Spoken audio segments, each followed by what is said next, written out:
Hello everybody. We will start in 2 minutes.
Good evening, everyone.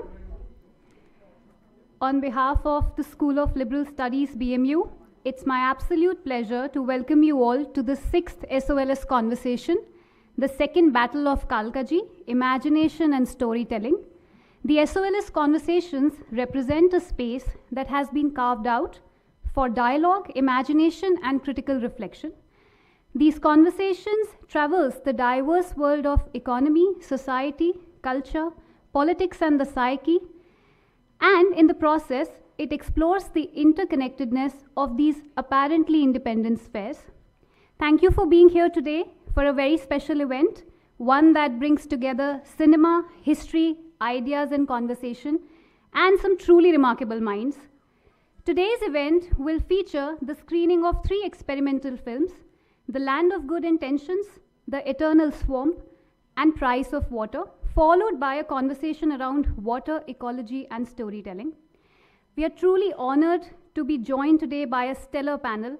We are joined by Abhijit Banerjee, Nobel Prize winner in economics in 2019, author and thinker whose work continues to reshape how we understand poverty, development, and human behavior.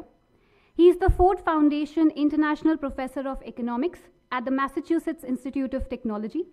In 2003, he co-founded the Abdul Latif Jameel Poverty Action Lab with Esther Duflo and Sendil Mulainathan. Banerjee is a fellow of the National Academy of Sciences, the American Academy of Arts and Sciences, and the Econometric Society. He has authored a large number of articles and 6 books, including Poor Economics, which won the Goldman Sachs Business Book of the Year, Good Economics for Hard Times, both co-authored with Esther Duflo, Cooking to Save Your Life, and Chonk on Food, Economics, and Society. He has also directed 2 documentary films. We are also joined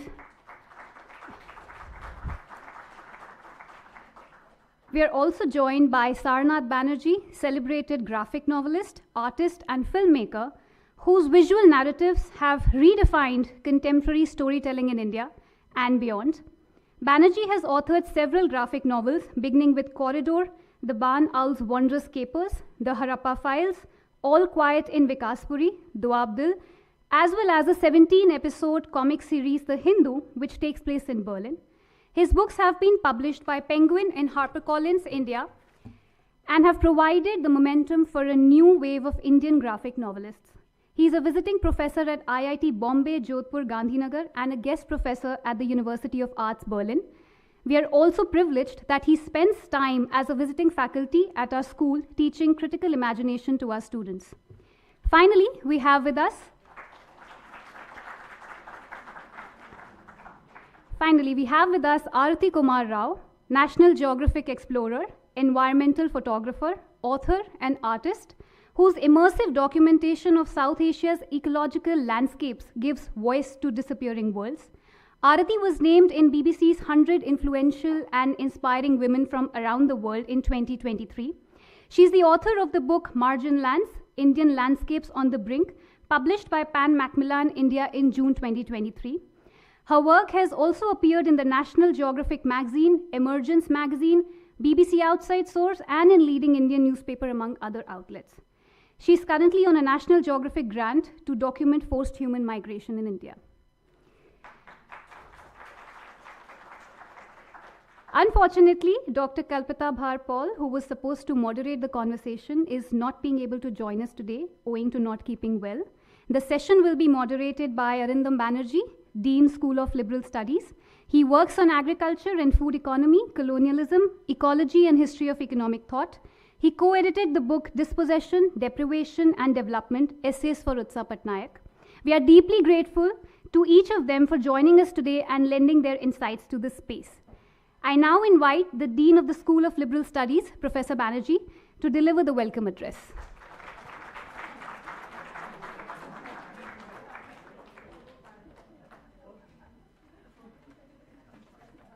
Yeah, unfortunately, too many roles, which I was trying to avoid. But good evening, everybody. And on behalf of the School of Liberal Studies, I would like to welcome all of you to the 6th episode of the SOLS Conversations. I would also like to welcome you on behalf of our Vice Chancellor, Shyam Menon, who could not be here due to personal exigencies, but have been a source of endless support and motivation to the school and many of us present here. The SOLS Conversations was launched last year in 2024 as a public platform with the aim of fostering dialogues and exchange of ideas amongst leading intellectuals and practitioners on the most critical issues of our times. As already mentioned, the platform attempts to bring together perspectives from diverse disciplines and vantage points. In earlier editions of the Conversations, we hosted discussions on the contestations of the Hindi language, the gap between development and environmental perspectives, on academic freedom, the relation between design and liberal arts education, and issues like consumption and ethics. And today we have an innovative combination of engaging through films and words around the question of development, history, water, ecology, with a very distinguished panel of speakers. This not only cuts across the boundaries of various disciplines, but also breaks through and leads us towards rethinking our own pedagogic practices. At the School of Liberal Studies, which was launched 2 years back when we began our journey with our flagship BA Liberal Arts program, it was thought that it would be worthwhile to revisit some of the foundational philosophical principles of liberal education itself. Not to necessarily dismiss the existing practices, but to evolve more meaningful approaches.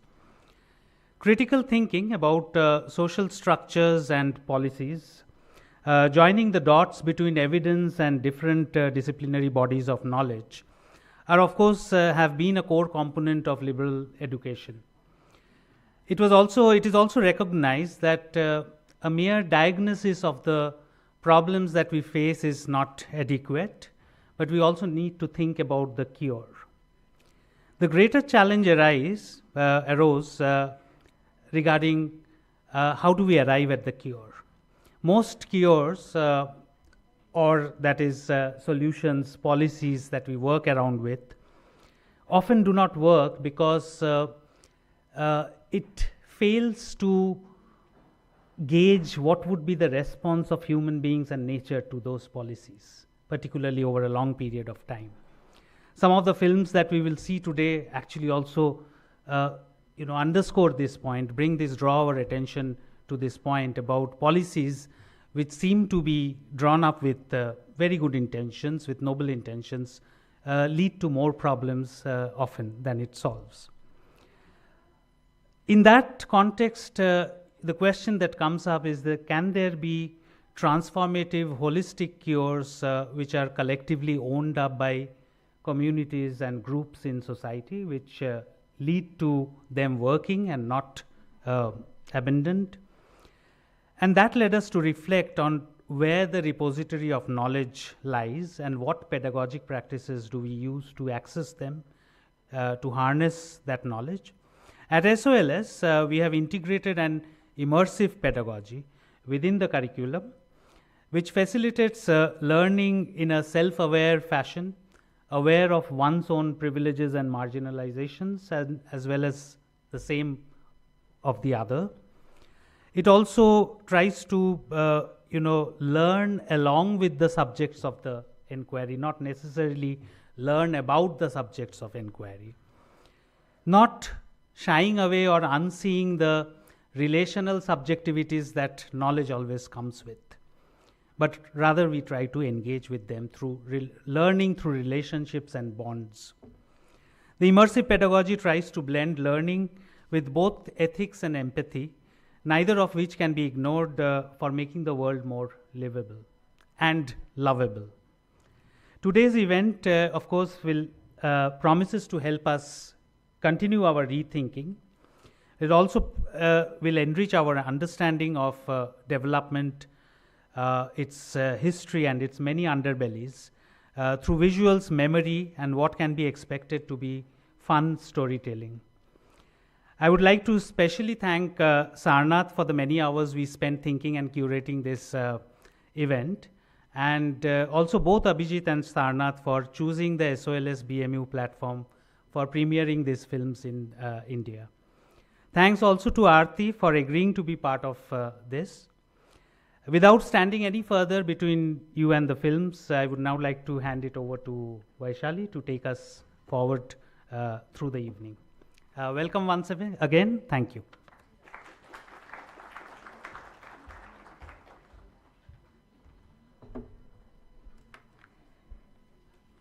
Thank you, Arindam, for those thoughtful words. And now, without further ado, let's begin the screening of our featured films, The Land of Good Intentions, The Eternal Swamp, and Price of Water.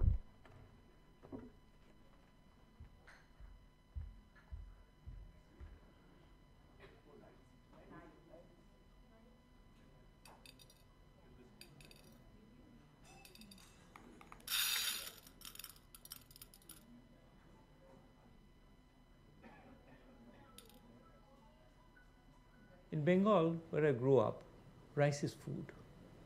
The everyday word for rice is bhat. But another word is onno, and onno also means food. When someone invites you to dinner, he'll say, "Ekdin ashben, bhat kheye jaben. Come and eat bhat with us one day." Beggars in the streets of Kolkata in those days, when I was growing up, would ask for dumuto onno, fill my fist with rice. Mothers would talk in hushed voices about the fact that their children didn't eat enough bhat. And in movies, the camera will often pan to the long-suffering wife as she pushes away her plate of uneaten rice, while her husband hasn't really noticed. When a one-time Chief Minister of West Bengal, Mr. P.C. Sen, suggested that people should consider eating something other than rice, he was greeted with garlands of eggplants and plantains. His party lost the next election. Communism came to Bengal on the back of a promise of enough rice for everyone.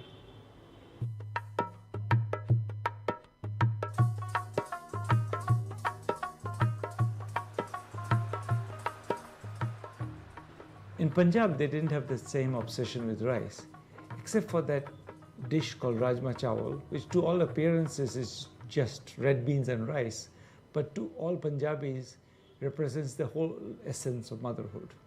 Punjabis love feeding people, whether it's Gallipoli in 1916 or Najaf for 2018, whether it's war or disaster, along with the International Red Cross, the Médecins Sans Frontières, you'll see groups of turbaned men and women carrying large vats of food. These are the Sikhs, people from the land of the 5 rivers. And the act of feeding people, langar, is very much part of their religion. If you visit a Punjabi family, when you get up to go, someone will almost always say, roti kha ke jao. Stay for the rotis, which are typically served with some thick dal, some delicious vegetables, some ghee, some yogurt, and some wonderful pickle. Rotis, flatbreads made from either maize or wheat, are the staple of Punjabi food.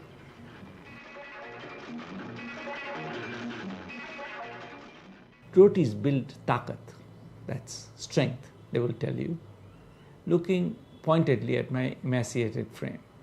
I didn't dare tell them that when I was growing up, Bengalis firmly believed that rotis cause constipation. Rotis are hard and rice is soft, so doesn't it stand to reason that it will be harder to push them out? And while we Bengalis are a valiant lot, we would have bodily thrown out the British had Mr. Gandhi not got in the way. There's nothing we fear more than constipation. Evenings in Punjab are lit up by the fire of the Sanja chulas, where the hot rotis are baked. The tongs used for picking up the rotis are also used for playing music, as in Bhangra, Punjab's perhaps most successful export, or the beautiful Gurbani Kirtans, which one will hear floating out of the many gurdwaras that dot the Punjabi countryside as the evening falls. In the winter, groups of men and women will huddle around the chula. Many songs will be sung and many rotis consumed. For a Bengali, it's hard to wrap one's head around the idea of too much rice. And yet this is the problem Punjab has been fighting for many years. Punjab produces way too much rice for its own good.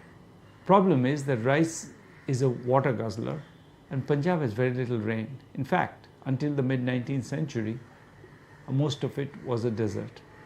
Canals bringing water for Punjab's great rivers green the land, but it remained that maize, abstemious maize and not thirsty rice, was Punjab's favorite food.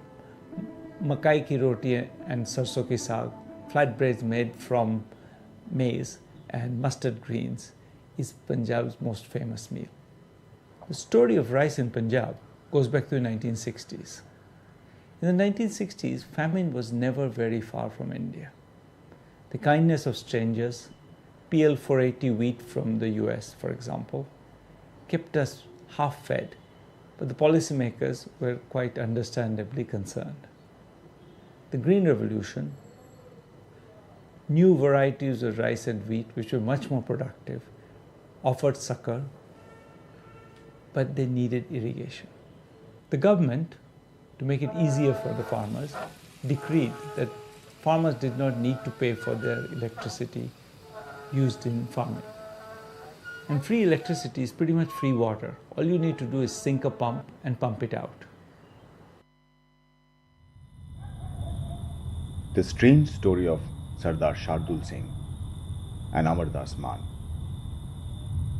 Once there lived two rival zamindars. When the first bought a coach with a single horse, the other zamindar quickly got himself a carriage with 2 horses. So zamindar A bought 2 more horses and rode the streets of Calcutta in his 3-horse handsome carriage. Zamindar B was in a fix. Even for a 19th century spoilt Calcutta zamindar, having a tiny brougham carriage attached to 4 horses seemed a bit too ridiculous.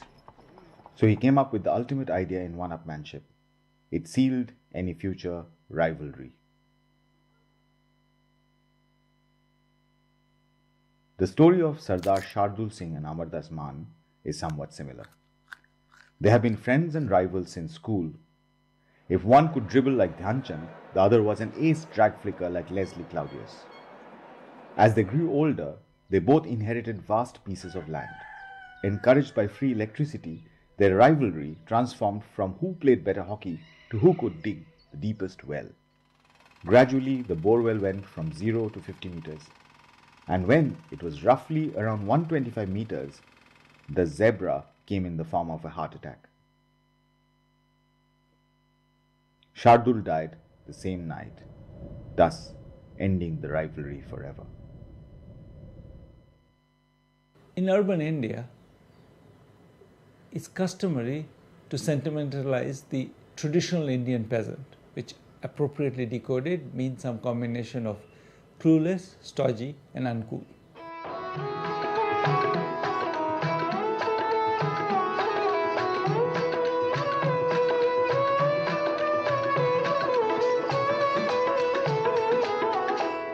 If the government was relying on the innate stodginess of the Indian peasant to save it from the consequences of making electricity free, it was very quickly proved wrong. Farmers quickly figured out that when water is free, growing rice is a good deal. And as a result, between 1970 and 2015, the fraction of land under rice went from 10% to 70%. The consequences for the water table, the underground reservoir of water that irrigation pumps out, was devastating. Between 1982 and 1987, the water table fell by 18 centimeters a year. That went up to 42 centimeters a year between 1997 and 2002, and an astonishing 75 centimeters, that's 2.5 feet a year between 2002 and 2006 as rice cultivation exploded. The average depth of the tube well they have to sink to get at the water has gone from less than 50 feet in the 1960s to over 125 feet in the 2010s. And the problem is that it's quite literally a race to the bottom. Each farmer who sinks his tube well a little bit deeper than his neighbors to get at the water table encourages the rest to do the same. As a result, the government of Punjab is projecting that water will run out by 2039. Then what? There are two reasons why Punjab is hardly the right place to grow rice. One is that when farmers sow rice in April and May, the weather is extremely hot and dry. Traditional rice cultivation requires rice to germinate in standing water. But water doesn't stand very long when it's hot and dry. It evaporates and it requires frequent irrigation. Punjab uses roughly 3 times the water per kilo of rice compared to some of the eastern states in India, despite the fact that Punjab has a lot less rain. In fact, it's worth saying that you're drinking a hell of a lot of water when you eat Punjabi rice, more than 5,000 liters per kilo, in fact. The second reason is that winter comes stronger and sooner in Punjab than most of India. And therefore there's a rush after the rice is harvested in September and October to clear the field for the next sowing, wheat and maize, to make the rotis. To get there faster, Punjabi farmers have taken to burning rice stalks left behind in their fields, which is one reason why in late October, Delhi fills up with foul-smelling air full of murderous little particles. And the wealthy seek ways to be away. The rest, as usual, make do with prayers and sometimes masks. This kind of action at a distance is what economists call general equilibrium effects. You do one thing, thinking one way, and 1,000 other things change unexpectedly. Moreover, as Punjab pours its dwindling water supply into rice that the local population doesn't eat, the price of rice drifts down. The farmers get upset. We got into rice cultivation for the sake of the nation, damn it. The government promises to take it off their hands at a good price. Problem is that then the rest of the nation wants it too. The minimum support price for wheat and rice become the lifeblood of agriculture all over the country.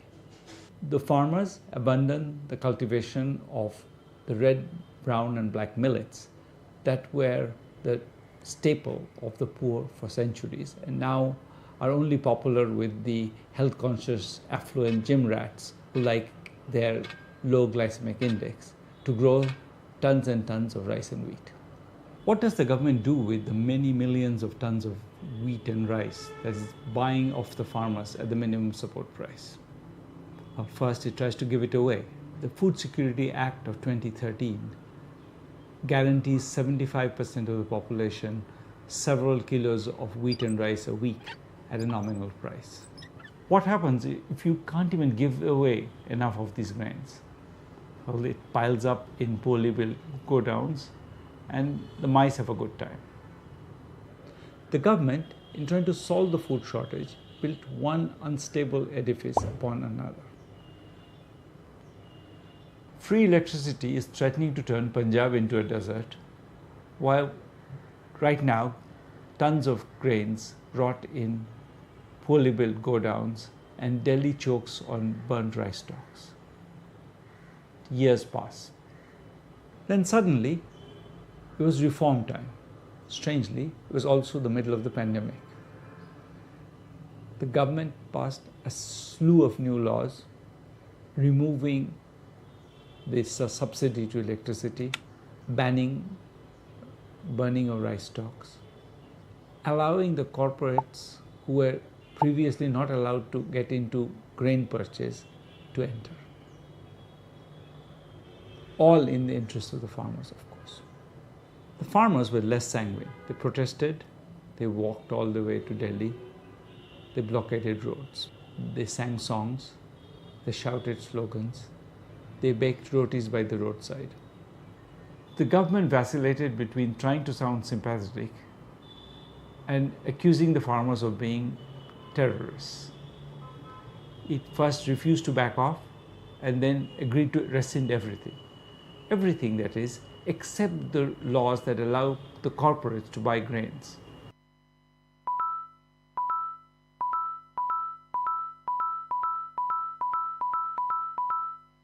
Strangely, that was more important than the desertification of Punjab and the foul air in Delhi. That didn't make the farmers any less suspicious. They continued to protest. And so the standoff continues. The water table continues to fall, and there's no guarantee that the air will improve. In the meanwhile, middle age creeps upon us. Words like diabetes and glycemic index enter our vocabulary. The poor Mr. Sen was right, it turns out.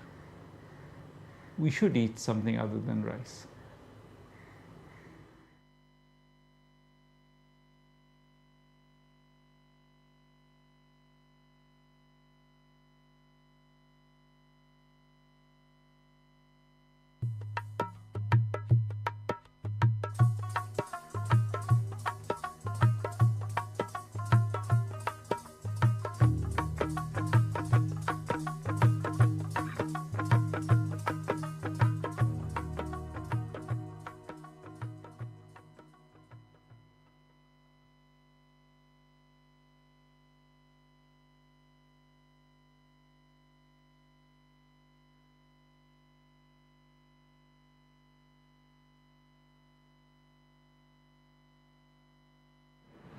Kolkata was born of a marriage of convenience between the British, who were there to make money, and a group of locals who thought, well, if there's money to be made, well, why not us?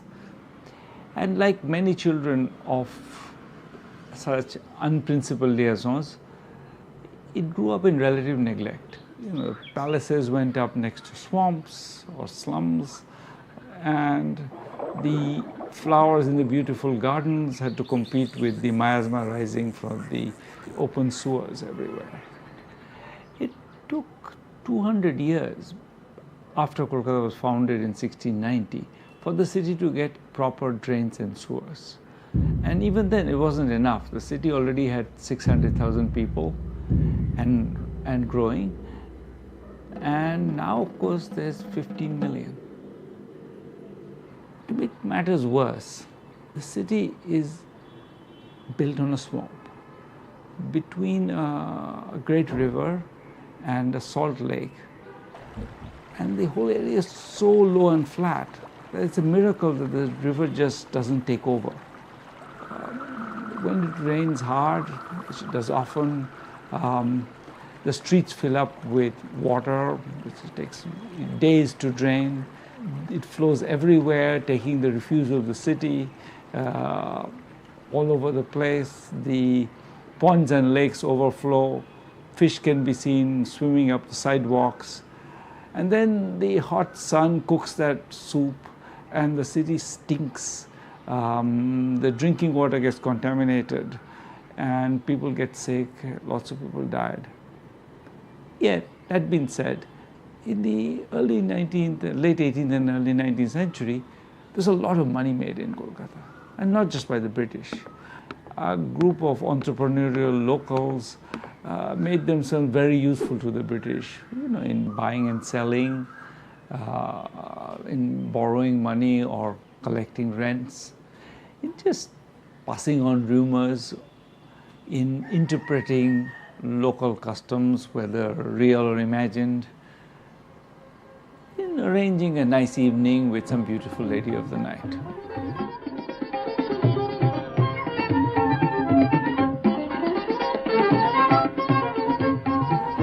And in the process, a lot of them got extraordinarily wealthy. For example, Prince Dwarakanath Tagore, who was later known as the grandfather of the great poet of Bengal, Rabindranath Tagore, but at that point a banker, an opium trader, and eventually a bankrupt. In 1834, Dwarkanath helped found Card Tagore and Company, which was one of the first managing agencies. Managing agencies are conglomerates, investment firms that invest in everything from land to jute to mining. And they hire managers and low-paid local employees to do what these Indian intermediaries used to do. And this model was a great success. It took just about 25 years to wipe out this class of banians, what the British call banians, these intermediaries. And the decline of Bengali business really started with an innovation by one of their own. Having lost out all of that, a lot of the Bengalis turned to real estate. আমার সব দোস্তরা সব গেল কোথায়? কম এই ভুজাওয়ালা, তারপরে চুরিকাজি শান, স্বদেশী সাবানওয়ালা, এরা सब भाग गया. सरकार से हुक्म हो गया मकान तोड़ने के लिए. अरे मरने के लिए यहाँ रहेगा कौन? Kolkata in 1830s was already a city of 200,000 and growing fast. There were lots of houses to be built and rented out, so there was work for a bunch of them. And real estate, always and everywhere, is a place where being local really pays off.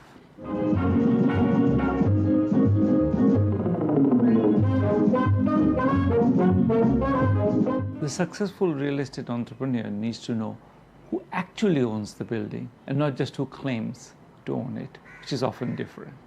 And when there are disagreements, Kolkata's so 18th century Kolkata abounds with stories of 19th century Kolkata as well, of the 72 shoriks, the possible claimants of this beautiful family property which nobody can agree on, and therefore it's falling down. And it's useful to be able to, knock a few heads together and get an agreement.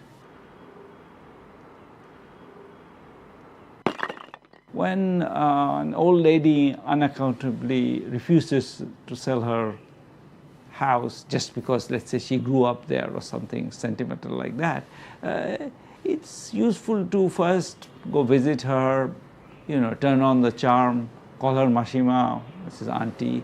And then if that doesn't work, maybe a few bricks could land unaccountably on her terrace. Maybe people would start thinking that the house is haunted. If Mr. Sen, is late with the rent, and the best thing is to go visit him, be firm but polite. Listen sympathetically when he talks about his recent rough patch. And just when you're leaving, maybe mention that you know exactly how his daughter walks home. It takes a particular type to be a real estate entrepreneur, at least a small scale one. Maybe it's different if you are building on an industrial scale with lots of men in suits and ties running around. But if you build a few houses at a time, that's often very much the same everywhere. You spend a lot of time in the street, cutting deals, shouting at the workers, encouragingly otherwise. And that probably is very similar all over the world. These are dadas, literally elder brothers. Basically, well-connected local bigwigs, full of bonhomie, but ruthless when needed. They work hard, keep their own counsel, distribute patronage judiciously, cultivating a bunch of young men of limited employability. Could be handy in throwing some bricks here and there. In the 19th century, they probably wore a dirty dhoti and a dirty white vest, the kind of vest that in Indian English is called a banyan, presumably because of that. Now they wear jeans and dark glasses, but they're brothers under the skin, and between them they got a lot of Kolkata built. Now, what do you do about land that's not supposed to be built on? What right does the government have to say that the useless pond could not be covered? Well, the local dada is always willing to help, to talk to the right people, get it all sorted. Of course, as long as he gets the contract to build the house. If you don't need his help, well, he's still following your project carefully. And he probably knows when that truck full of cement is about to arrive. And if some environmentally conscious local young men want to stop the truck, who do you turn to for help? I grew up among many dadas and aspiring dadas. There were very few jobs in Kolkata when I was growing up. Basically, Kolkata was the first city in India to embrace modern industry. And it had these classic 19th century industries, engineering, metalworking, jute, chemicals. And as tastes changed, people really didn't want the polluting industries next to them, and people used plastic instead of jute. The industries went into decline. In an attempt to kind of prevent the inevitable, in a sense, the unions got active. There were strikes, demonstrations, pitch battles occasionally. The Communist Party started flexing their muscles. The investors decided to stay away. And that was the beginning of the decline of Kolkata's industry. So there were no jobs. So, those who had good degrees or, great connections went elsewhere to Bangalore, Mumbai, Delhi, the US. For the rest, real estate was really one of the only things they could gamble on. The person I'll call Mishtuda, Da is short for Dada, is one of those who actually made it. He was maybe a few years older than me, but we played cricket together, or rather he played and I pretended to play and convinced no one. Built He's of medium height, but built like a pillar, as deep as he was wide. He started as a foot soldier. It's said that even the sight of him standing quietly in front of a rival construction site was enough to dissuade their competition. Over time, he first persuaded his uncles to let him pull down the dilapidated family house and build it into a set of flats. Then he did the same for a set of neighbors. And soon he had a reputation for someone who delivers. The stories about Mishtuda's past abound, and some of them are probably even true. There was a house a few streets over that was almost entirely empty, except for this one widow in her 80s. The entire family lived all over the world, and so it was just she who had to sign off. So Mishtuda showed up at her house with a big box of sweets and his biggest smile. And they talked about the old days and how quiet it used to be and the increasing dangers from speeding cars. And at some point, Mishtuda came to the point.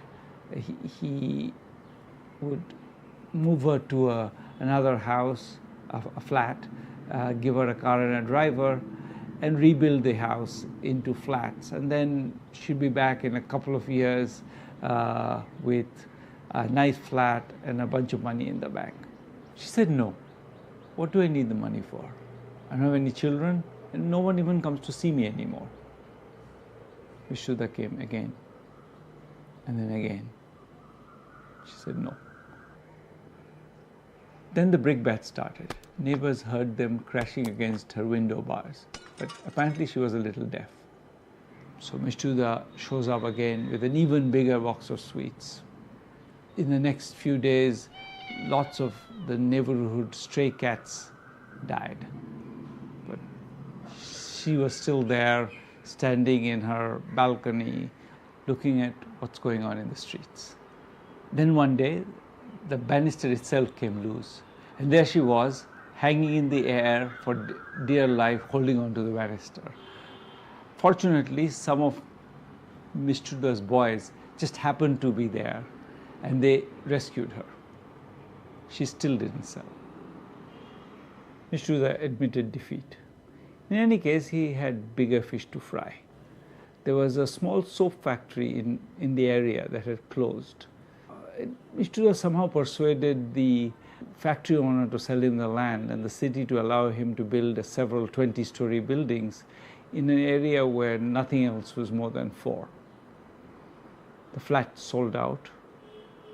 Mishtuda was flush with money, and he figured out that it was time to spend. So he made generous donations to the ruling party and maybe to the other ones as well.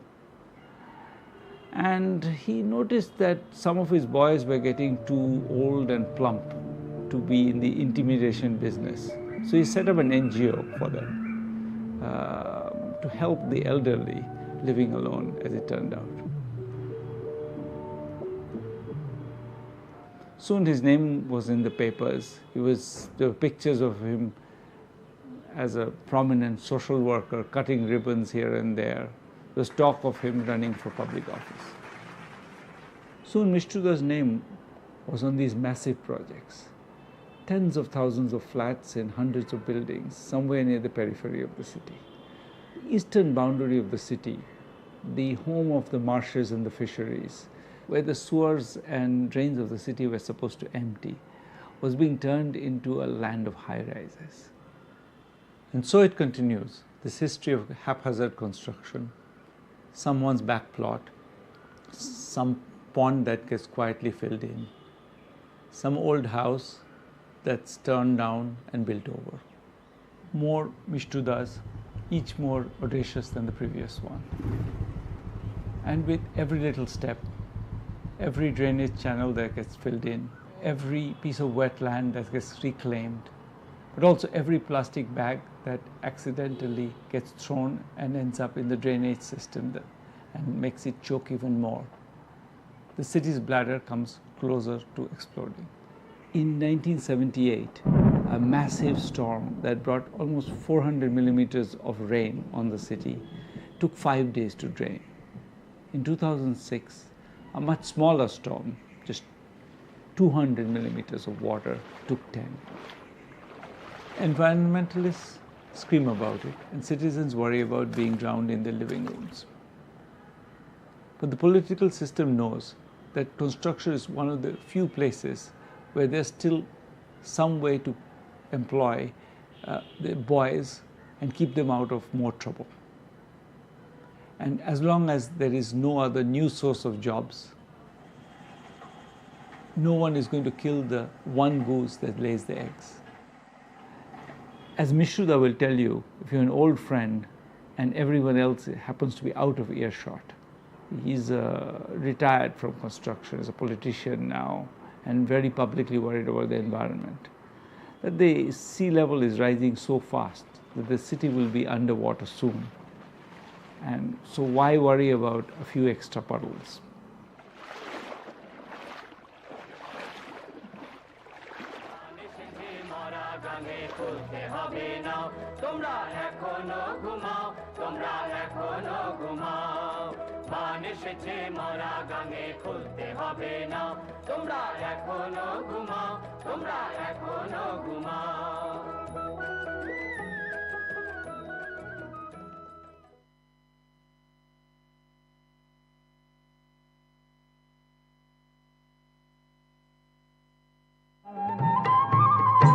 ও ঘাটে জল আনিতে যাব না ও ঘাটে জল আনিতে যাব না ও সখী অন্য ঘাটে চল না ললিতা ওকে আজ চলে যেতে বল না। In 1965, there was a water war between Israel, Syria, and sundry other countries over the waters of the Jordan River, which is a puny stream that bifurcates that blighted but historical and holy land. And if you think about it, it's a surprise that there aren't more water wars. Water is quite simply life.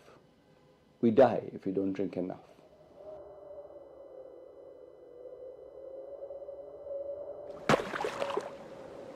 And yet, most of us have very little control over our access to it.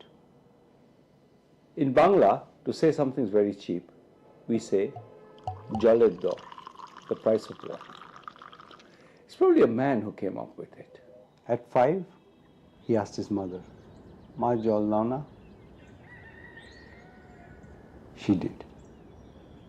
At 20, it was his sister-in-law. "Boudi jol debe please." At 40, it was his wife. "Ei jol dao to." At 60, it was his daughter. "Tui dariye achiস ekটু জল দিবি মা?" They all did. Before the water gets poured into a glass, it has to come from somewhere. Perhaps there's a tap in the house or in the courtyard. If not, someone, always a woman, has to bring it from somewhere.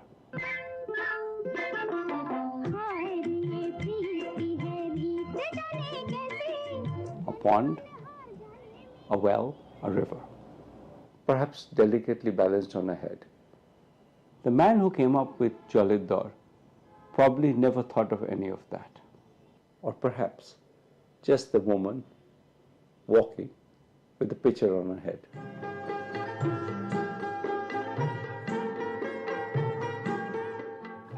But even the tap water doesn't get there by magic.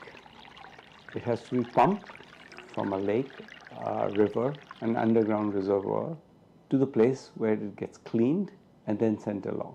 In Delhi, it is said that more than half the sources of drinking water contains fecal coliform matter, which is another way to say shit. The cleaned water then goes into a reservoir and from there to people's houses through pipes that can and often do leak.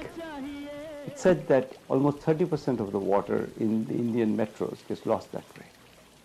All that needs many people's efforts in building and maintaining the network of pipes and pumps and purification units, while Mr. Jwoler Dor dreams of the water woman walking. When I first came home from the US, everyone wanted to know what it was like. This was in the early 80s. Very few people got to travel abroad, and even fewer got to live in that wondrous world of skyscrapers, supermarkets, and snowboards. For me, the marvel was drinking water.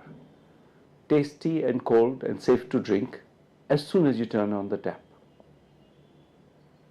Peter Oshuk, an unhappy stomach, loomed over our lives in the 70s and 80s. Diarrhea and dysentery, cholera and typhoid. Every sip of water was suspect. Every household had its favorite safe water source and its strategy for extra purification. And everyone had a story of midnight runs. My personal nightmare was based on a long bus ride in one of the rickety buses that had no facilities. In Kolkata, at least there was always enough water. In JNU, I learnt about 1 hour twice a day, when you ran with your bucket to fill up, hoping you had enough after your bath and morning ablutions for any Peter Oshuk. This is Bangalore today. Bangalore gets 1.2 meters of rain a year, which is twice what the famously wet London gets.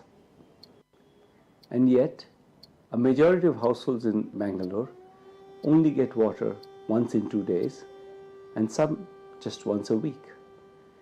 And that once a week water can come at 2 a.m. And if you went up to get it then, well, tough luck. You can also guess who gets cut out when water's scarce. Not the ones with the swimming pools and lawns, I'm afraid.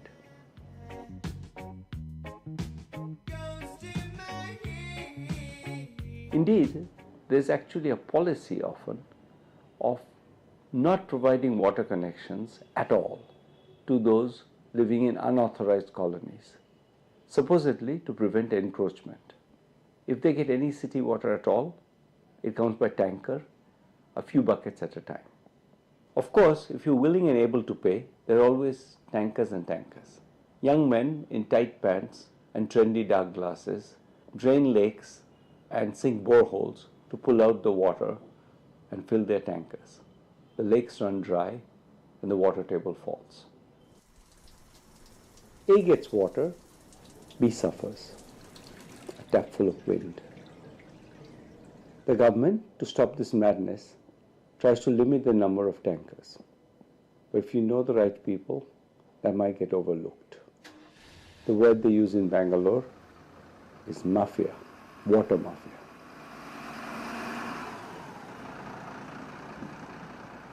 How did wet Bangalore, famous for its gardens and its green shaded streets, get here? It's always handy to blame gravity. The area around Bangalore is hilly, which is why the Bengalis there wear their mufflers year round. And water loves to run downhill. Little rivulets form streams that flow into larger streams that join the Kaveri, which transports the water into the Bay of Bengal.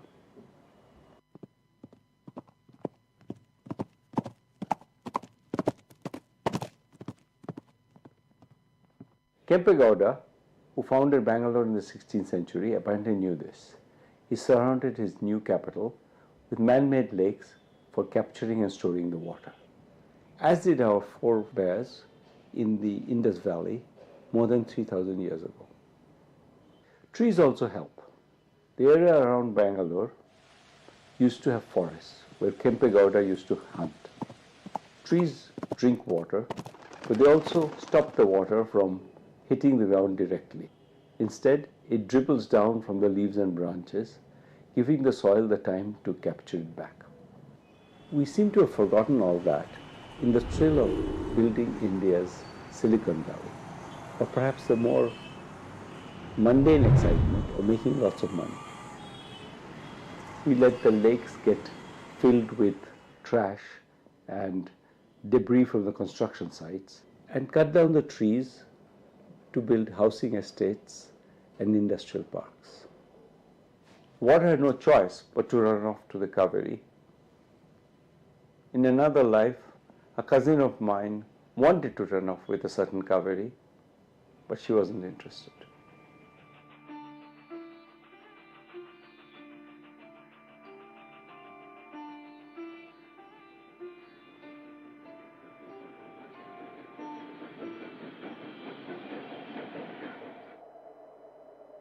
So instead, Karnataka fights Tamil Nadu for the Kaveri waters that are rightfully theirs, so that they can be dammed and diverted and delivered to the homes around Bangalore. And Tamil Nadu resists in the interests of the rice farmers of Tanjore. And we are all grateful that neither side at this point has an army.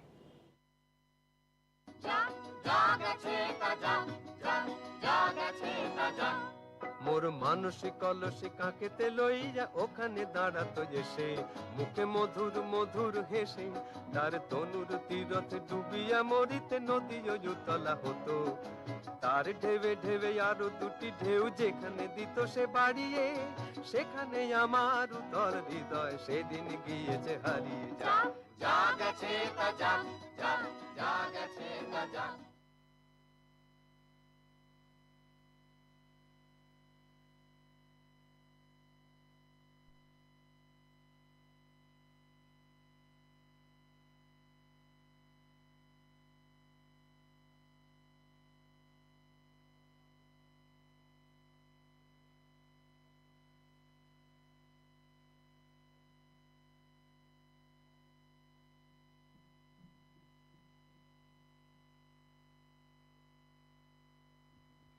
Thank you for being such an attentive audience.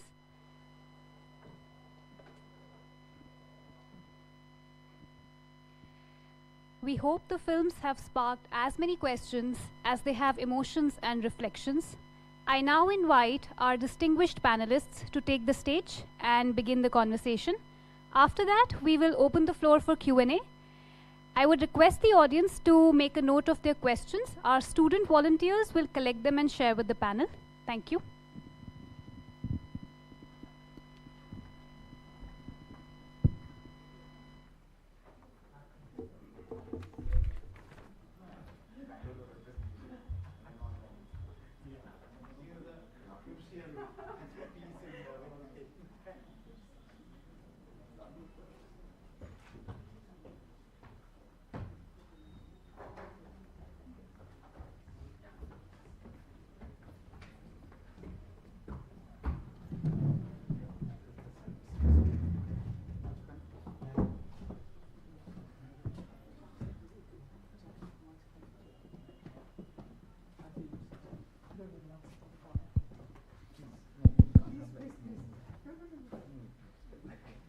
Break the Banerjee. No, that's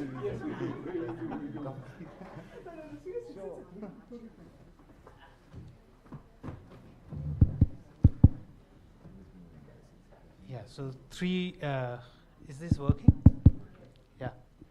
So three very intense, powerful films getting into many different dimensions. So we have an hour of having some reflections and thoughts from, of course, Sarnath and Abhijit, who's collaborated to create these films, and Arati, who would also be kind of responding from her vantage point. So I'll just start with you, Abhijit. I mean, it's a fascinating deep dive into memory, culture, history, and a very novel form of storytelling that you have used to perhaps open the box of development, which almost comes to us in a neat package, and draw our attention to many different dimensions of it, intended as well as unintended. So I'd like to hear from you, and I'm sure the audience also, as to what's the central motivation behind this and what drew you towards this kind of approach.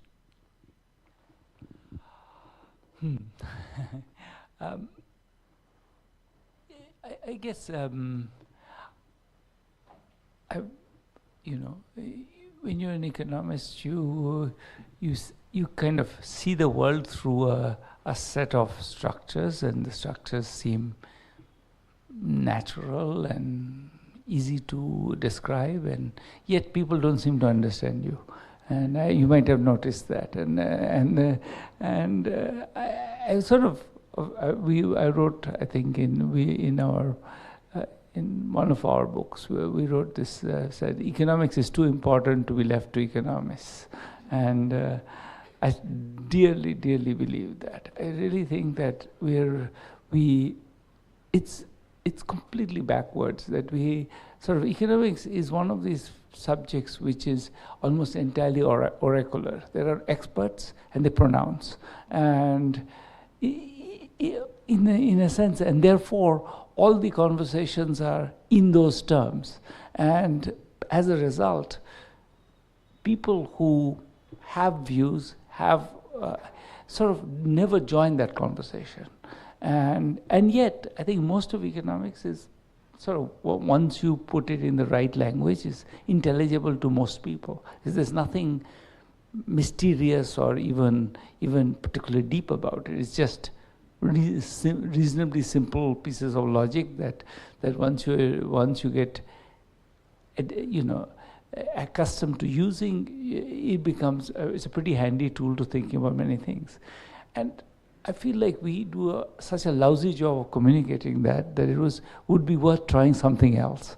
And then, of course, there was the attraction of working with Sarnath, which meant that I could think of one way of doing it. So I can't say that I was very imaginative about the way this was done. I think it was mostly, once there's Sarnath, there's only one way to go, in a sense, is to use his immense talents, and then it's my faltering attempt to do that. Thanks. Of course, the collaboration has really presented us with these films, something food for thought. Sarnath, you fondly call these films the Water War series, and your original depiction of an imagined water war in your book, The All Quiet in Vikaspuri, touched upon many different dimensions, including the unseen actors in urban planning and the imagination of the cultural imagination of water, changing narratives of development. How do you, these films, of course, are deepening and expanding, widening those dimensions. So if you can tell us a little bit about your engagement with the theme of water, and how fluid and watery has that journey been. Yeah, I was earlier telling someone that in Delhi we used to wake up at 4 o'clock in CR Park. I used to come for holidays, and these tankers used to come, and the amount of sense of achievement you got from getting 2 buckets of water. And CR Park is not exactly one of the colonies that Abhijit talks about. It is a legitimate, it's still EPTP colony, but it's legitimate. I'm not from CR Park. I'm not Delhi Bong. I'm a Calcutta Bong, but I was there because of my uncle. And now I have a neighbor, also in CR Park, Mr. Datta, who keeps his pump running all day.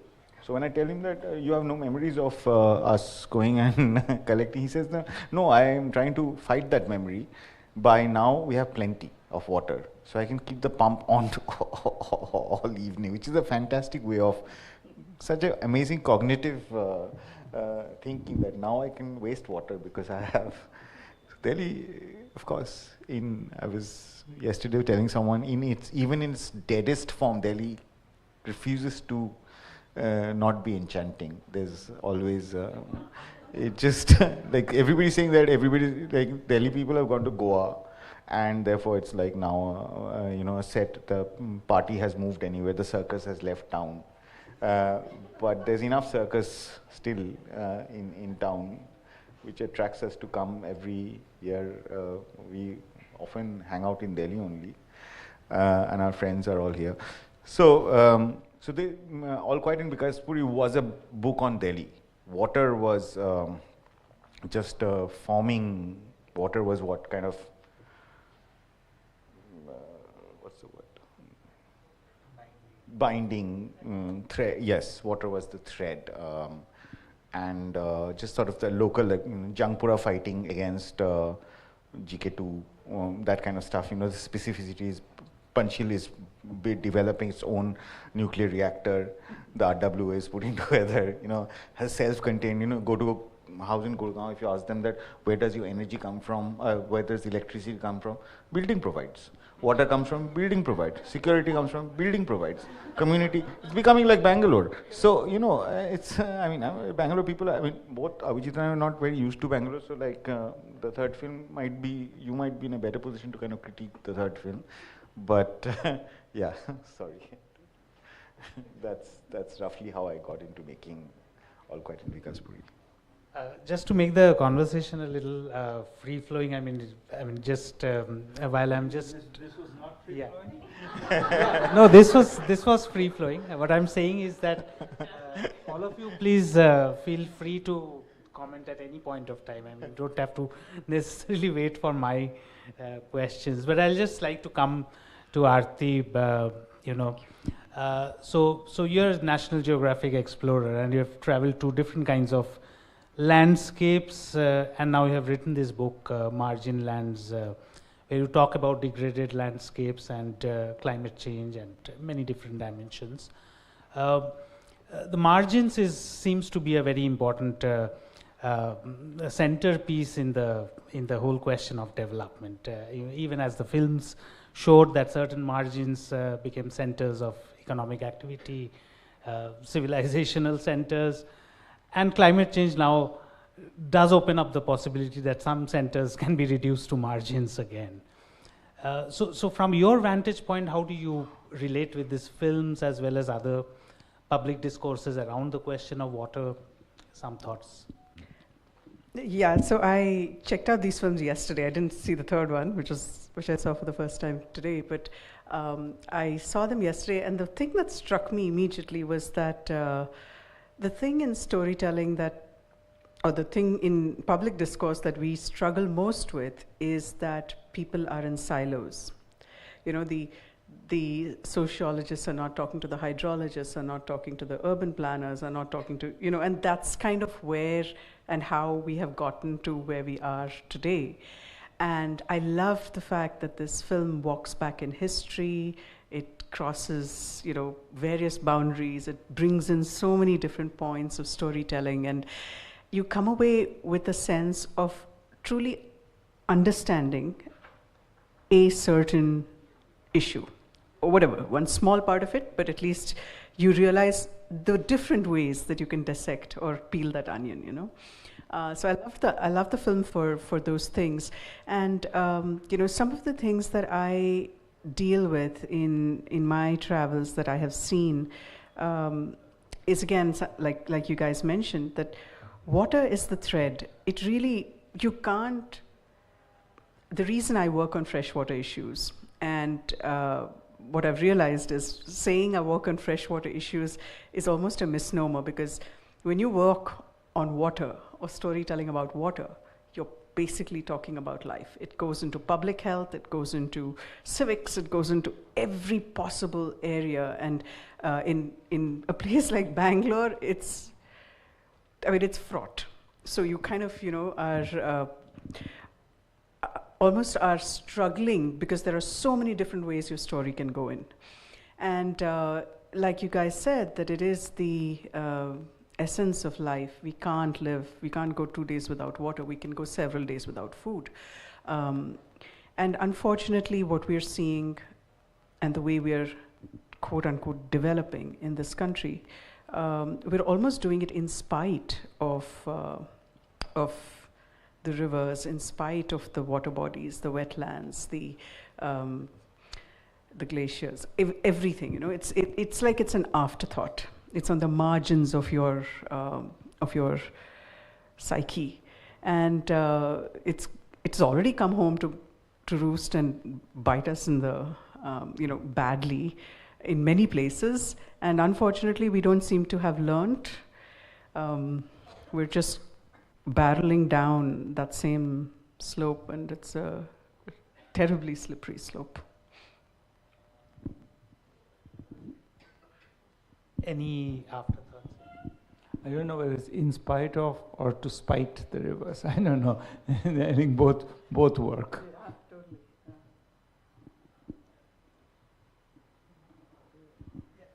No, just to kind of continue this, I'm just thinking that are we not learning, or are we learning the wrong way, is also a question to ask. I feel that there's one thing that I actually mentioned in the book, and it's almost like the theme of my book. It's like none so blind as those who refuse to see, Or I think in Bangla there is a saying which says that you can't wake a person who only pretends to sleep. The same thing. So it's that. I'm just wondering, I mean, when you talked about glaciers and other things, the Arctic is a new center of geopolitics because the ice is melting, and the way people look at it is not to prevent it, but to say that, the sea lanes are opening up, the shipping route is going to be shorter. So all countries are actually trying to control the Arctic, and we'll get the minerals underneath. So we do take the wrong lessons often. Is something that came to my mind when you said that we don't learn it. I'll come to the golf course. Trump golf course. Yeah, golf courses. And so again, I mean, just to come back to the substantial issue, I'll come back to learning a little later.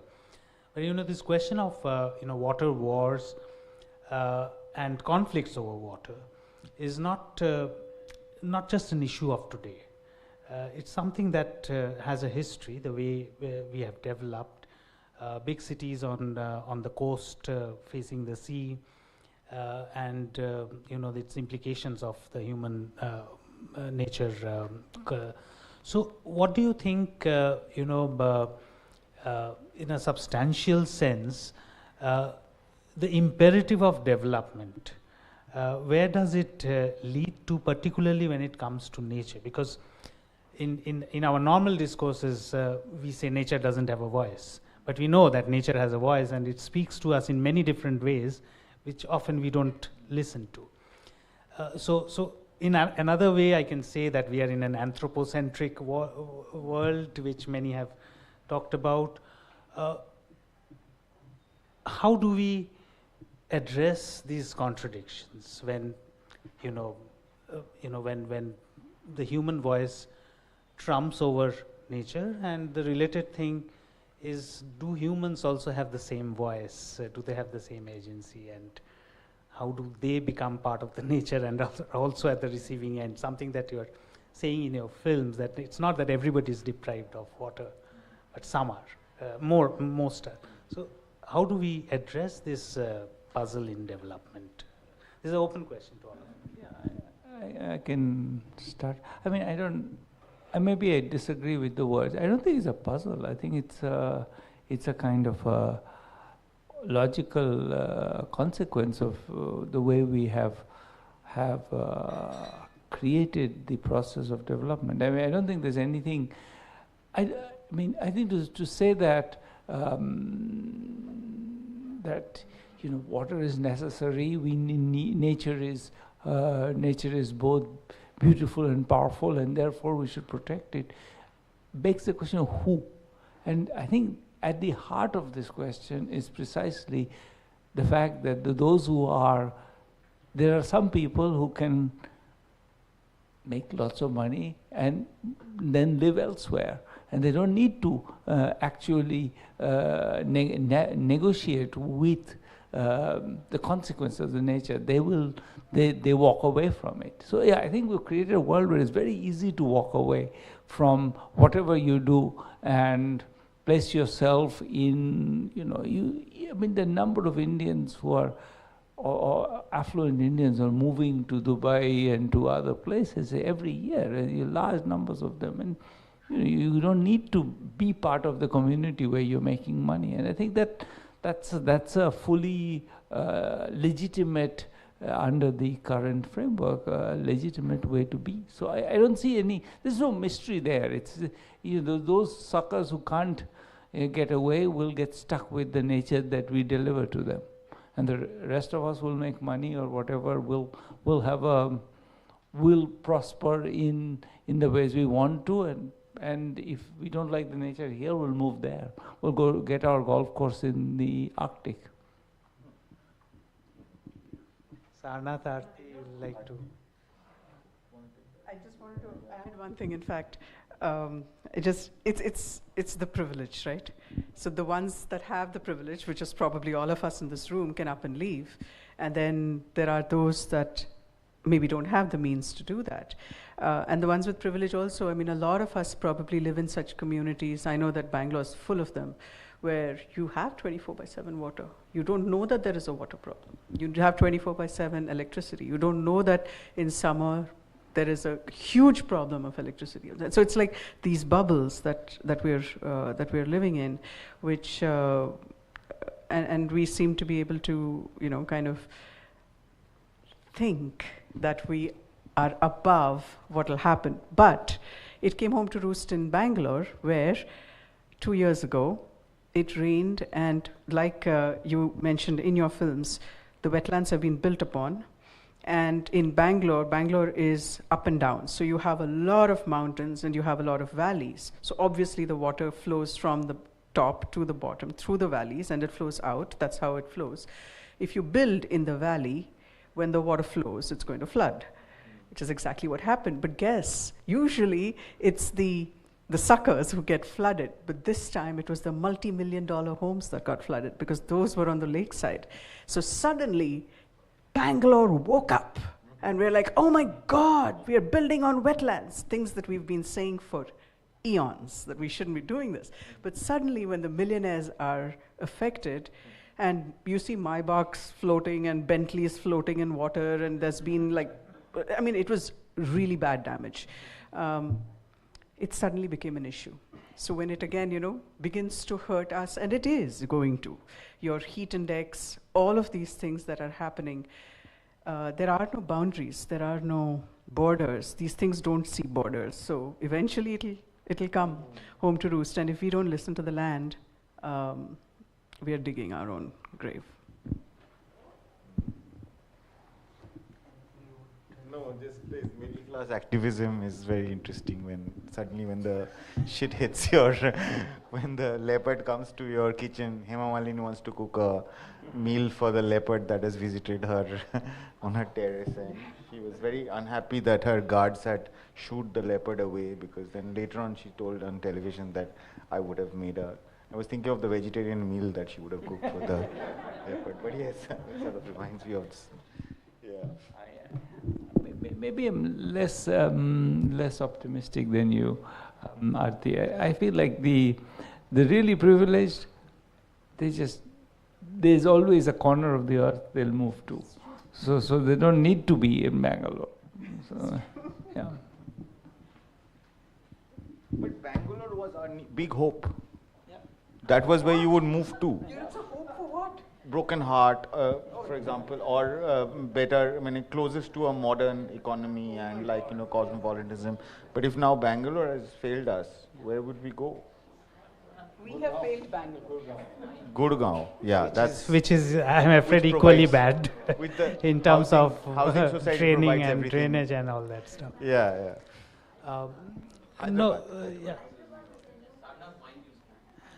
Hyderabad, yes. Yeah, it's being live streamed, so those who are online would not hear us if you don't use the mic. But no, I kind of absolutely get the point that, and it's not, I would say that I'm absolutely convinced that it's not only a corner of the earth, but even, just the next door neighborhoods. I mean, there are high rises where you have controlled temperature and you can protect yourself, say Delhi, from the extreme heat in the summers, and just half a kilometer away you have slums and urban villages where the workers live. All your delivery boys are actually kind of braving that murderous heat and doing this or giving their services. So it's just right there. It's not even very far away, this way of insulating yourselves from them. Nonetheless, I will still provoke the point a little bit more, particularly with reference to the film on the rice in Punjab, where, as you call it, the land of good intentions, and the policy also was probably well intentioned, that there's a food crisis in the country in the 60s, and you get this new technology, high yielding variety seeds, chemical based thing, and the water is required because we need to use chemicals. From that point to somewhere in, I was just checking some of the numbers of food exports that we do today.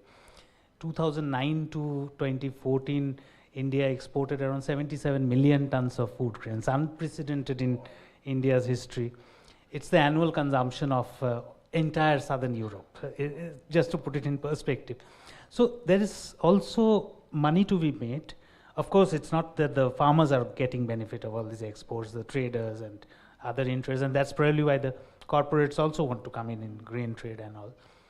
But there's been a participation. What I'm trying to get at is that it's not only the absolute rich who has participated in these policies, but there's been a willing participation of different classes in this kind of a project, but it has had unintended consequences, particularly the ecological side of it was not ignored. So in that sense, I was saying that there might still be a puzzle. How do we preempt, or foresee certain impacts of policies that we take today? That still would remain a question. I mean, what would you say? I guess I don't fully get what you're getting at. I mean, it seems to me that, as you said, the unintended consequences are the nature of how the world works. So if we were constantly doing that. We tell ourselves stories. That's why that goes back to my opening statement. I think the reason why we want people to own the economics, and not the, I think, bad economics, but actually good economics, is precisely because I think if you don't open these black boxes, then there are development models, and you follow them, and you get where you get to. And it's just, I think, precisely the fact that many things are black boxed, and they're it's either this or that, or it's there's simple binaries which we choose between, and so many things are will follow the we're going to do whatever we will build either smart cities or garden cities, and all these are concepts which have been thrown at us. We used to have, Delhi was a garden city, remember? And it's insane because we have now a city of 22 million people, most of whom don't live in the garden city, who live in the desert city. And why? Because we built a garden city in the middle of the city, and that's where you have one of the lowest density capitals in the world, surrounded by one of the highest density capitals in the world. Why did we do this? Because we had a model. Now we have smart cities, whatever that means. I don't know, so I don't want to elaborate on it. But it's easy to think of these very flipped kind of categories which describe something, and then because we don't invite people into the conversation, and then people who, and I also, in that I would say that both sides in the conversation are guilty. The people who use these words, and people who make the assumption often that since the words are being used, they must be guilty. Rather than integrating the words, we often deal with we start with the assumption that it must be bad. And so nobody joins the conversation about exactly how could we mold this thing to be, practical and human and reasonable. And so I think we fail. I think all sides in this conversation fail, going back to what I started trying to say. Yeah, I think that's very useful to note that, to move from the binaries to a more conversational culture, which is also perhaps the reason why we are here. Any other observations that either of you? You need to No, the conversation culture, I would refrain from normally my favorite topic, which is policy, and I would let Abhijit deal with that today. Normally, it is I who handle the policy part, and he does the storytelling. No, this imagination, he has many stories. I mean, he's a natural, and when the film was perceived also, it had that quality of, fables and political fables, like Kapuscinski's, Shah of Shah, like all because Bengal, when Abhijit talks about like the Politburo and characters like Biman and all that, would speak like one sentence in like an hour, like at that speed, but with that sort of cocksure Politburo. I mean, like lots of like rumors and scandals and stuff like that. We wanted the tone of the I'm still talking about your conversationalistic sort of, and the non-binary part of it. The non-binary comes through a natural understanding or a natural inclination towards like, stories to kind of, know what are the stories that you work, which is why the second film, which is the most personal film, which is about characters that are part of his own imagination, but characters that I could also relate to, came out, the second film is my favorite. Animation wise, I feel that the third film is the strongest, but Bangalore was not either of our, which I think Arati would tell us about how she liked that third film and all that. But I must say that the animator and the cinematographer, which is Roanna Rahman, the one yellow sari, she's here. The other one is in Berlin. So anyway, but yeah, what did you think about the third film? Because we're showing it for the first time. And the one you had not seen before. Right. I was almost like if I could have cheered sitting over there, I would have cheered, because it's my soapbox. I have a chapter on it in my book as well. And no, it's absolutely right. And something that Sarnath mentioned earlier, where he said, okay, where do you get your bijli from? Building takes care of it. Where do you get your water from? Building takes care of it. It really speaks to a loss of connection. We have lost connection with the land. And the smart city thing is, one more layer where we are basically just cocooning ourselves, maybe into cars, into planes, into buildings, into AC rooms, and distancing ourselves from what really sustains us. And we've just lost that. And the other thing, when you guys were talking about making it conversational, who's at the table? There are people who know how to live with that land. They know there are people who know how, if you build here, what will happen. Are we listening? Who are we listening to? I'll give you one example. You guys might have heard of Farakka Barrage. Yeah? Yes, okay. Huh? Bengalis, yes, definitely. And I know there are a bunch of Bengalis in the room, so the death of your Hilsa is the Farakka Barrage. But, when it was being built, why was the Farakka Barrage built right in the beginning, right? Why was it proposed? Anybody knows? Please. It was proposed because Calcutta port was silting up. And this was a way to push monsoon freshet water through the channel, and so that you can flush the port out, okay, of silt, and so that you can keep it free for trade, which was very important. This was during the Britishers' time that it was proposed. The Britishers didn't build it, they couldn't figure out where to build it, blah, blah, blah. Eventually, we got independence and we built it. Here's what I mean by we're losing connection with the land. Eventually, it didn't do what it was expected to do. Why? Because what you're looking at downstream is a tidal delta. The tide brings back 160 times the amount of silt any river can push out.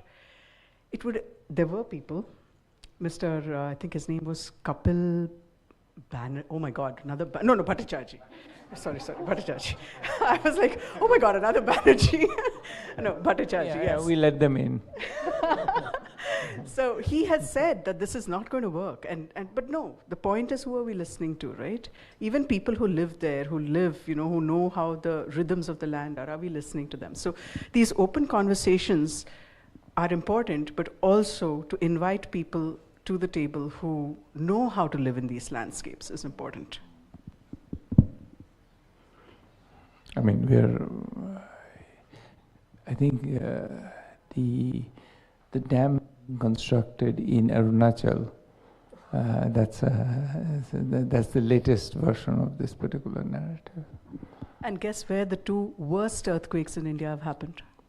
Both in the Siang Valley, the Siang and Lohit valleys, 1850 something and 1950, August 15th. Terrible, terrible earthquakes. And we're building the largest reservoirs there.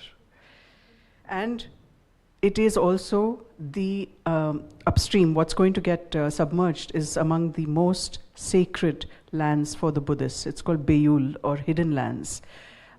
It's the last part of Pemako, the place which Padmasambhava said will be open to the Buddhists when they are fleeing from persecution. So it's really sacred. There's a lovely monastery that I've been to there called Devkota. And all of that's going to be gone, but who cares?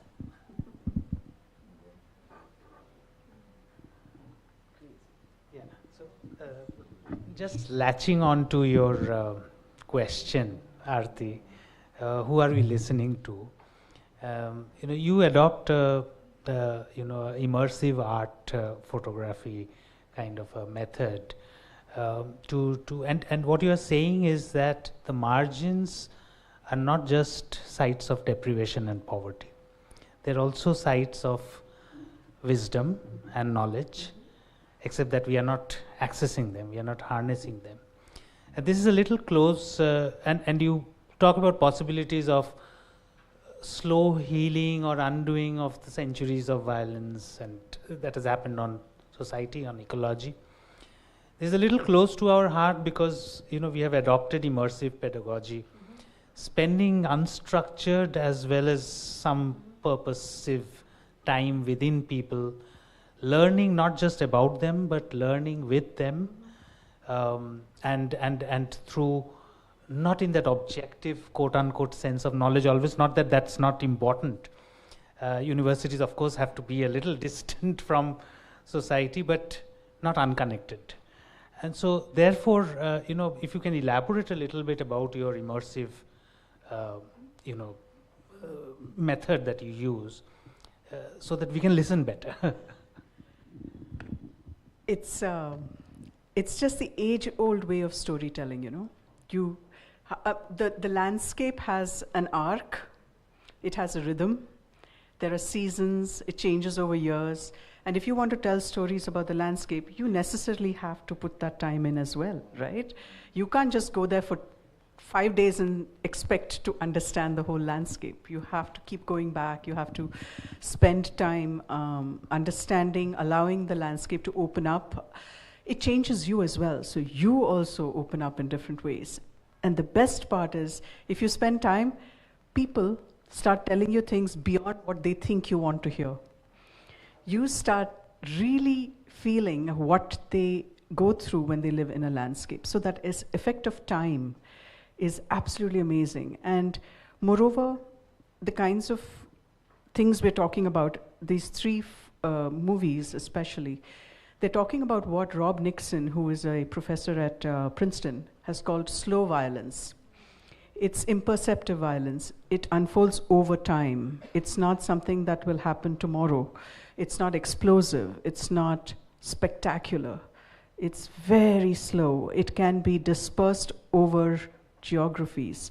Like Abhijit mentioned in the movie, he said, what equilibrium did you call it? General.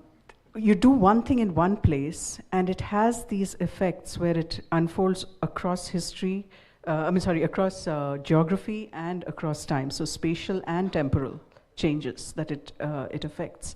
So how do you document something like that? You have to also spend that kind of time. And of course, our media all over the world today has very little appetite for that sustained storytelling that is needed of landscapes if you want to understand history, how we got here, and where we're going as well. So it's tricky, but really there's no other way to tell it, and we'd be shooting ourselves in the foot if we don't invest in long-term storytelling, sustained storytelling. No, thanks for that. And a crucial fact there is that we also need to invest our time in understanding these things, and there's no fast shortcut way of understanding this. We'll just open up for question answers, but one last question from me to Sarnath. You know, as a graphic novelist, you're absorbing the reality, the evidence, the facts, and then imagining it and depicting it in a creative way. I particularly liked your depiction of the wheat, the rice with much higher water content as a fish coming and gobbling more water. What is, while people like us from traditional disciplinary backgrounds are of course bounded by certain paradigms and axioms, as a creative artist you are probably not bounded by that kind of a hard bounded wall. But nonetheless in this there must be some guiding principles that you use for this creative work. Sorry if that's sounding like I'm asking for your trade secret, but more from a practitioner's pedagogy. No, it was all in all a very collaborative project, because over a long period of time we had all these stories, mostly like when we hang around that Pondi's studio or whatever, playing ping pong, doing like whatever. So it's like a lot of conversation, and you realize that the Abhijit has he comes from a very large universe of micro stories, and speaking of appetite, he has a lot of appetite for all sorts of things. And I did feel that that appetite can be brought in through these films, and the collaborators over the years who had worked in the films, they have as you can see, we've learnt making the film through the films. The first film, animations were a bit wobbly. There was a little bit of cutting corners here and there. Abhijit was always kind of, that slow way of talking. It was all shot in his flat in Calcutta, which had this sort of sleepy vibe, speaking about slowing down a little bit. So we didn't want to pace it up. We didn't want to make it like a TED talk. He insisted on not looking at any teleprompter, but actually memorizing everything. And then cutting. The cutting is also very sort of leisurely, and so it was trying to kind of get that tonal universe that Abhijit already, that that conversation sort of a universe that. He means I'm slow. Slow is good. I mean, it's a sleepy voice, relaxing, sort of, but at the same time saying interesting things, that porous at the same time. You could kind of get, there's no sort of hidden, although when he does talk about the numbers, it does sound quite cool. 10,000, 150 feet, 225 feet, 2010, it's all kind of cool stuff. I could have made it up, obviously, but there is some,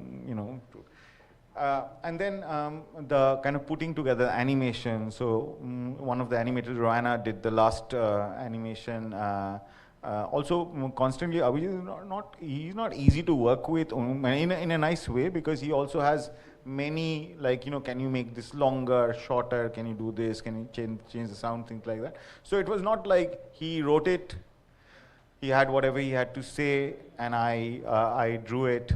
We told each other also a lot of, like, you can kind of cut this, you can kind of make it longer, make the personal story a bit longer, change the name of the character of this Gunda type character who was his friend from before. So, all that personal stuff. So it was all kind of it was a truly collaborative. And when you talked about how what's the word, silo, you said, right? Yeah, that is, I suppose, long conversations, also like walking, we walk a lot, so we walk through many cities while the stories were like forming, and in different cities, going to marketplaces, buying vegetables, meat, etc. So, it kind of was a natural way of very slowly put together. Yeah, you want to say something more about that?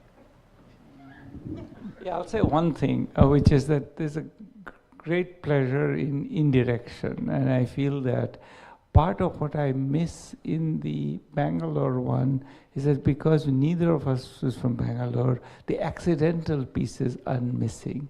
There's not as much of the pure random association that lives inside our imagination, and it's just because we haven't lived there. It's very, very hard to to get that density, and I think it's very nice to be able to share that, feel of a time and a place and a sound, and that I don't think we have so much of that. Granular, to make it more. Yeah. That's what brings it out, lifts the story.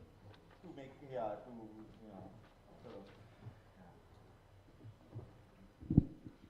Yeah, I think there's a question from the floor, and there are some questions that have come from the floor to me, so I think we'll go with you first, if somebody can pass on them.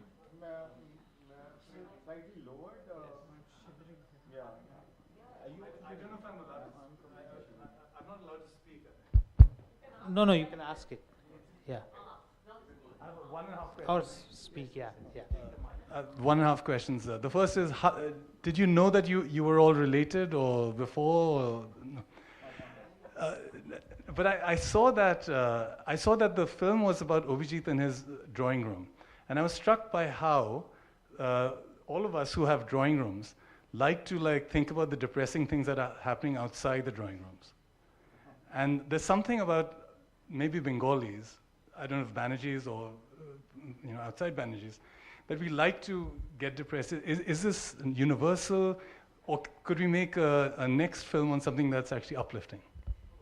Depressing, though, why? It was the sound of birds and... No, you have to speak into the mic. Yeah. I was not there when it was being filmed, but Roanna was there. I thought there was sound of cock. Your neighbor has a cockerel, right, or something. Yeah. So in the middle of Calcutta, hearing these sort of rural sounds of birds, and this is like a feeling like nice green belt from one side of the two sides of the house. I quite like that sleepy, because everything happened. If you remember, people of our generation, everything happened in the afternoon.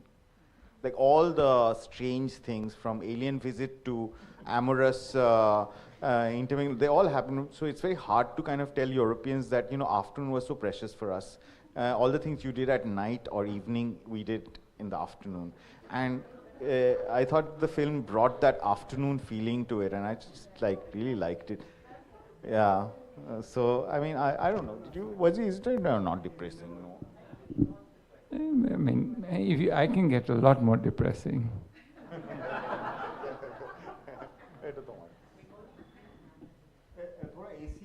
If you could, AC ko yahan pe we are all shivering. Not just me, no. Even Arati is shivering. Well, just to answer your, or just thought on your second part of the questions, I think we are all related in some sense. It's not just the 3 of us or 4 of us sitting here. And we are related with nature also, and I guess that is something that we need to engage more in a reflective method. And maybe the drawing room can sometimes be below the tree, underneath the tree as well, where we can reflect. Just a couple of questions that's come, and I'm not going in any particular order, but I'll read them, and maybe all the panelists can, maybe I'll read 2 questions and yeah, so we'll just two questions to begin with. One is, how do you come to this title, The Second Battle of Kalkaji? I'll leave it to you, Sarnath, because you came up with it. And the other question is, all the forests in Kolkata disappeared. How can the city survive without nature? This is asked by Anup Das from Delhi. Do you want to read some more questions, or? Maybe you can just respond quickly while I... Okay. Oh, that's a long. I mean, the Second Battle of Kalkaji. I mean, it's my book is called All Quiet in Vikaspuri. I've never been to Vikaspuri, but I named it nonetheless, All Quiet in Vikaspuri. But the book is about like a battle that is waged. It's a water battle. It's a water war that is happening, and I have a plumber called Giri. She's a psychic plumber who enters Earth with his Bosch machine, driller machine. It's like very Homeric journey into the center of Earth, and he is trying to find out when I was writing the book, it was a fictitious river, Saraswati, but now I believe it does exist in the current science that we are in. So what I wrote as a speculative fiction is now a work of documentary. So Kalkaji, Battle of Kalkaji might, will possibly happen, because when neighborhoods will fight. And I also talked about water apartheid, meaning certain neighborhoods have more water, and it's full of characters who are like, either they're stealing water, some ex-army officer who steals water from somebody else's tanker, and all these kind of, and distress sales, and Gurgaon, all a big mess. But yeah, so Second Battle of Kalkaji is from the book All Quiet in Vikaspuri. I guess that's it. Second question was for not forests disappearing. I didn't know there were forests in Kolkata, so. I mean, honestly, I think that they probably disappeared a long time ago. So I don't know that I have much to say about those. I don't know that cities. I mean, Delhi is unique in having the ridge and having a forest. Most cities survive without a forest. I think what's more, I would say, much more striking about many Indian cities, and this has nothing to do with maybe forest per se, is the lack of playgrounds for children. Really, the playgrounds for children are so depressing. They're hard, they are kind of crumbling, they are ugly. The idea that most children, if you grow up in Dwarka, you never see any green space. It's not a question of forest, it's a question of the cultural object, the green space, and it doesn't exist. And I think we're doing violence to children by not offering them some green spaces. One more question from Madhumita. I'm from Gurgaon with various rapid urbanization challenges that the city is witnessing. I want to understand how to see change will come, especially when students who are future change makers are looking up to us, what wisdom we can pass on. So, open for. Perhaps someone who's not from Gurgaon and Delhi might be in the best position to answer that question. What have we learned from Bangalore that we can tell Gurgaon? I think 4 words: listen to the land. That's the only thing. It'll keep you in very good stead if you listen to the land. And that's my, in all of our cities, in fact, what Abhijit's just mentioned, it's got a sad side of the story in Bangalore, where some of our best playgrounds were built by filling up huge lakes. So again, you know, so what's right for Kalkaji is probably not right for Vikaspuri. We need to look at each place, local geographies, and build according to local geographies if we don't want to get into trouble. And you know, so the one size fits all, it's not going to serve us well if we think about this. And also, it's not interchangeable. Local geographies are so particular and local that this whole river linking, exchanging water from one basin to another, blah, blah, blah, it's assuming that all rivers are the same. And it really isn't. So really understanding local geographies is, I think, the bedrock of survival. Thanks, Arati. Any last thoughts that you would like to share? What have you learned from Bhutan? You know, I was in Bhutan, I came back yesterday, and I would say that you do learn something. It's if you contrast the, Thimphu with any of our hill towns, what's striking is how much of the building rights have been kind of restrained, and you just don't have random construction, and that's. In the end, we talk a lot about, the failures of all kinds, but the state, when it acts, it is very powerful. And Thimphu is a very good example of the state regulating construction. They talk about Bhutan regulating tourism, but just look at construction. Construction is orderly. It's leave space. You don't see these sort of buildings sort of sitting on top of each other. It's really. I didn't realize how nice a hill station could be until I got there. Even Paro is also Yeah, but Paro is small. Thimphu is quite large, but it's still, just orderly and that is, it's. I think when we get sentimental, we love to celebrate our chaos, but I think the particular chaos of haphazard and ugly urban construction is, in my view, unconscionable. And what has happened in Arati recently, yesterday, Yes. where they have pushed right into the Bhagirathi and built into the floodplain. Look at what happened. Yeah. I mean, it's not like you're not immune from it. Oops, sorry. I was just saying that what happened, unfortunately, with all the visuals that have been coming down from Uttarakhand, it's literally because they've built into the floodplains and they've built into the river, and it's like willy-nilly and thoughtless, and look at the destruction and the pain and all of that just because you did not listen, right? That construction and adhering to laws, that's the problem with environment, right? They think of environment as an obstacle, that it's a pest, it's a pesky thing, but you flout it and you pay the price. So, it's really important, I think, to listen. Yeah, thanks. And I think, the ecological challenges are something we are living in.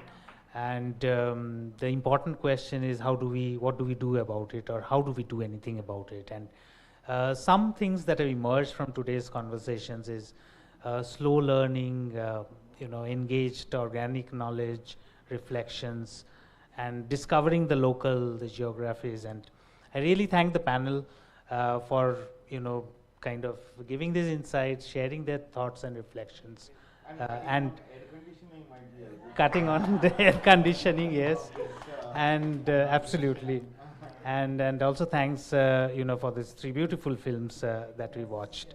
So with that, I would like to thank the audience also. Yeah, over to you, Vaishali.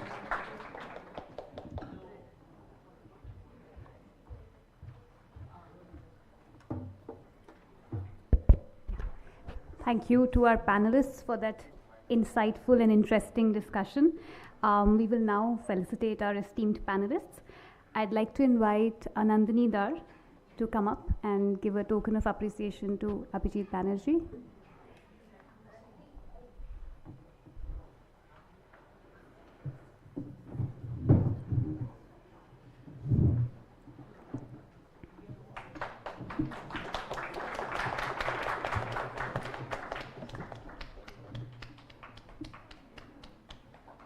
I would request Nazia to come up and give a token of appreciation to Arati Rao.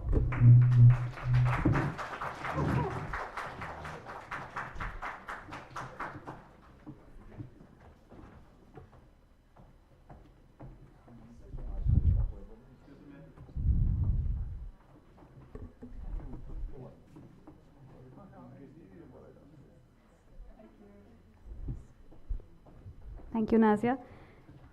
I would now invite Kanupriya to come up and felicitate Sarnath.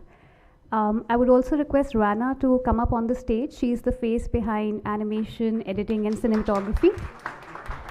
Rana, please come up on the stage.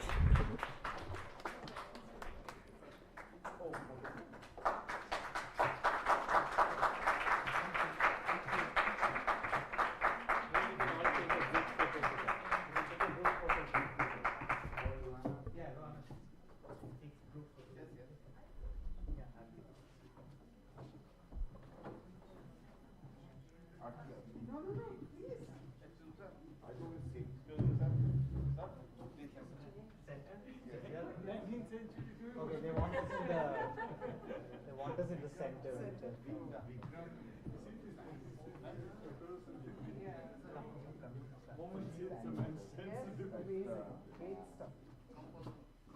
Okay, we're supposed to come here.